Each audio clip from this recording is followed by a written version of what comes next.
l'ETF spot pour Ethereum a été approuvé. On va regarder dans cette vidéo ce que ça veut dire pour nous. C'est parti!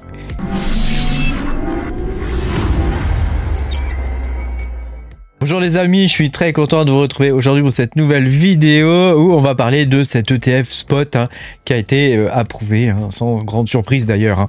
Pense à mettre un petit pouce bleu et à t'abonner à la chaîne si tu n'es pas abonné.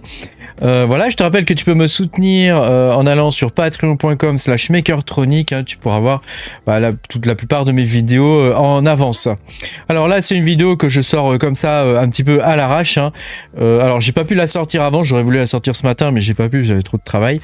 Mais voilà, donc l'ETF Ethereum Spot a été approuvé. Donc pour rappel, un ETF spot, ça veut dire que c'est un ETF au comptant, donc à chaque fois que quelqu'un achète le produit financier qui est l'ETF, derrière, ils doivent acheter réellement de l'Ethereum et inversement, c'est la même chose pour la vente.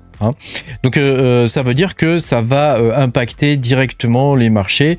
Après, la plupart du temps, et c'est ce qu'on a vu d'ailleurs sur Bitcoin, c'est que les échanges ne participent pas vraiment à ces choses-là. La plupart du temps, ces échanges se font over the counter en OTC, c'est-à-dire un peu, il y a des desks par exemple qui sont spécifiques qui permettent de faire ces échanges-là directement sans avoir à passer par directement les exchanges, quoi. Comme nous on utilise nous le plancton. Donc pour nous c'est plutôt une bonne nouvelle. Je pense que ça va lancer la deuxième partie du bull run. Tu sais, à chaque fois que il y a un bull run, en tout cas ça s'est vérifié 2 fois, c'est Ethereum qui a drivé le bull run. En tout cas la suite du bull run, c'est Bitcoin qui le lance, mais c'est Ethereum derrière qui génère tout le reste, quoi. Et pour nous c'est plutôt une bonne nouvelle parce que pour l'instant moi j'ai que des altcoins. Bon, j'ai un petit peu de Bitcoin, mais j'ai que des altcoins, et le fait que ça soit approuvé sur Ethereum, ça veut dire que ça va à un moment donné se déverser réellement sur les altcoins, et moi c'est ça qui m'intéresse pour de vrai. Alors là, si on regarde un peu la charte, la carte, tu peux voir qu'il y a des sacrées mèches quand même, donc il y a eu du nettoyage de fait, ils ont dégagé, je pense, des longues et des shorts, donc ça c'est ce qu'on avait, on avait vu la même chose sur le Bitcoin. Il y a une phase de nettoyage avec un petit retour en arrière en termes de prix, mais on va revenir après sur des prix beaucoup plus intéressants. Alors ils disent qu'il va falloir à peu près 90 jours pour le mettre en place, donc ça veut dire que là pendant 3 mois ça va être la grosse glande. Pendant 3 mois il va pas se passer grand chose, probablement ça va baisser. Donc il faudra prendre son mal en patience, mais après ça devrait démarrer comme d'habitude chaque année. Tu sais, la période de septembre, octobre, novembre, voire des fois jusqu'à la mi-décembre, c'est bullish, et je pense que c'est ce qu'on va avoir encore une fois cette année, et cette fois ça sera la partie ETH spot qui va mener la danse. Je pense que ça va se passer comme ça. Donc pour nous c'est intéressant parce que honnêtement moi Ethereum je m'en fiche un peu en vrai.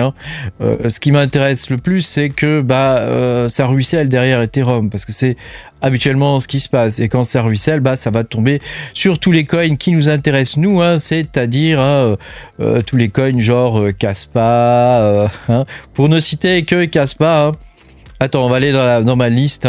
Tu vois, le Kaspa, le Cubic, le Decred, là l'Ethereum, enfin tous les coins que je vous ai présentés sur la chaîne.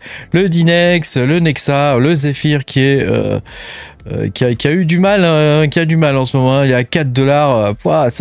Il a fait fois moins 10. C'est un peu hard. Voilà, le Radiant aussi, pourquoi pas.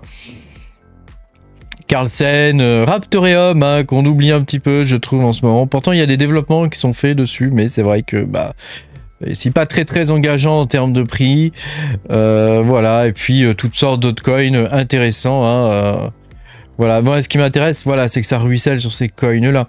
Parce que c'est vrai que moi, d'avoir de l'Ethereum ou pas, bon j'ai utilisé Ethereum là récemment pour faire des échanges avec MetaMask. Bon, j'ai rien laissé évidemment sur mon MetaMask. J'avoue que j'ai été quand même agréablement surpris par la rapidité du réseau et par le peu de frais que j'ai payé. Je crois que j'ai payé 5 balles de frais. Donc c'était vraiment pas beaucoup.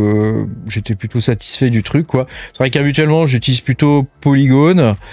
Mais là, effectivement, c'était pas mal. Donc j'étais plutôt content.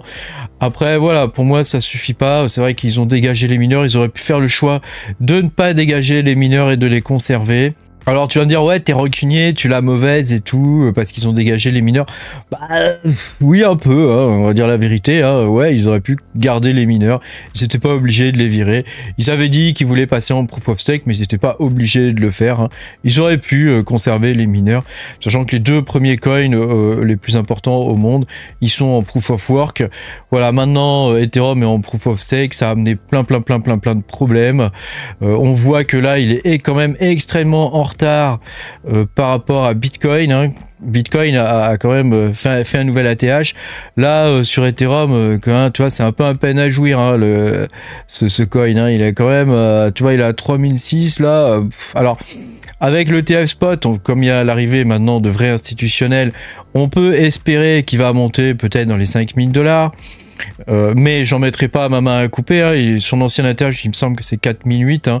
Et c'est la fondation Ethereum qui avait décidé de vendre à ce moment-là et donc d'arrêter le bull run. Hein. C'est elle qui a mis un stop au dernier bull run. Hein. C'est la fondation Ethereum qui a décidé que c'était terminé et elle a commencé à vendre je sais plus combien de millions de coins. Donc pour le coup, tu vois, moi j'ai pas confiance du tout dans l'Ethereum. Hein. Donc tu m'excuseras. Hein.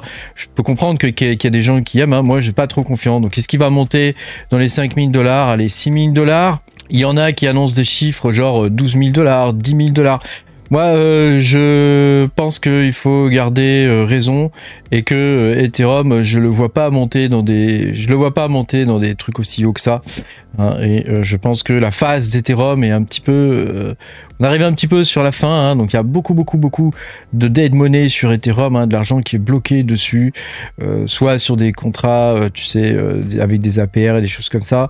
Il y a beaucoup de thunes qui sont bloquées là-dedans. Le jour où le château de cartes va s'écrouler, ça va faire mal, hein, je te le dis. Hein. Après, c'est vrai qu'il va y avoir des remplaçants d'Ethereum. On en a déjà plusieurs hein, qui pointent le bout de leur nez, hein, en particulier Solana, qui est très intéressant. Et puis, on a surtout un layer 2 hein, qui est Base, qui commence à prendre de plus en plus de place. On verra bien ce que ça va donner. Hein, voilà. Et puis, sans compter, évidemment, Kaspa, hein, qui va tout éclater, je pense. Hein, c'est qu'une question de temps. Hein. Et puis voilà, après, on a des nouvelles technologies qui sont en train d'arriver. Là, j'en dis pas plus dans cette vidéo. Ceux qui me soutiennent le savent. L'avenir du Web3 est probablement radieux, n'est-ce pas? Pense à mettre un petit pouce bleu et puis à t'abonner à la chaîne si tu n'es pas abonné. Merci beaucoup d'avoir regardé ma vidéo. Puis moi, je te dis à bientôt pour de nouvelles aventures. Salut, salut!